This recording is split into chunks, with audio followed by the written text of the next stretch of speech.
বন্ধুরা খুব সাবধান, কোন দিন মহিলারা ভুলেও তুলসী গাছে জল দেবে না। জ্যৈষ্ঠ মাসে চলছে জ্যৈষ্ঠর মল মাস, আর এই মল মাসে কোনো একটা ভুলের ফল কিন্তু বহুগুণ বেড়ে যায়। কোনো কিছু ভালো কাজ করলে তার পুণ্যও যেমন বাড়ে, তাই কোনো একটা পাপ করলেও কিন্তু সেটা মহাপাপে পরিণত হয়। এমনিতে তুলসী বিষ্ণুপ্রিয়া দেবী স্পর্শে পাপও বিনশতি। তুলসী দেবী ভগবান বিষ্ণুপ্রিয়া, তাকে স্পর্শ করলে পাপ বিনষ্ট হয়। কিন্তু শাস্ত্র বলছে 3 ধরনের মহিলাদের জ্যৈষ্ঠ মাসে ভুলেও তুলসীতে জলদান নিষিদ্ধ কর্ম মানা হয়। 1. পিরিয়ডস চলাকালীন তুলসী গাছে জল দেওয়া যাবে না। 2.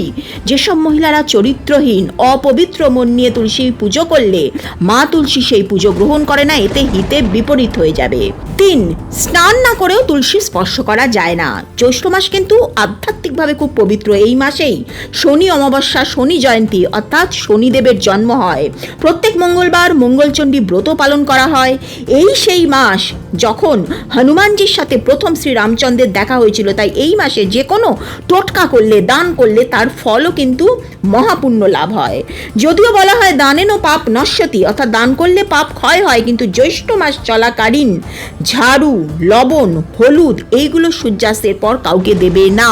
এইগুলোর মধ্যে মা লক্ষ্মী বিরাজ করেন। এইগুলো দান করে দিলে মা লক্ষ্মী সেই ঘর পরিত্যাগ করেন। সিঁদুরের কৌটো সৌভাগ্যের প্রতীক, সেটাও জ্যৈষ্ঠ মাসে কাউকে দান করবে না, স্বামীর আয়ু কমে যায়। আচ্ছা, তোমাদের কি মনে হয় যে তুলসী গাছ শুধুই কি সেটা একটা গাছ, নাকি এটা একটা দেবী? প্লিজ আমাকে কমেন্ট করিয়ে জানিও। আর তুমি কি তুলসী গাছে জল দাও, হ্যাঁ কি না? জয় তুলসী মায়ের জয়।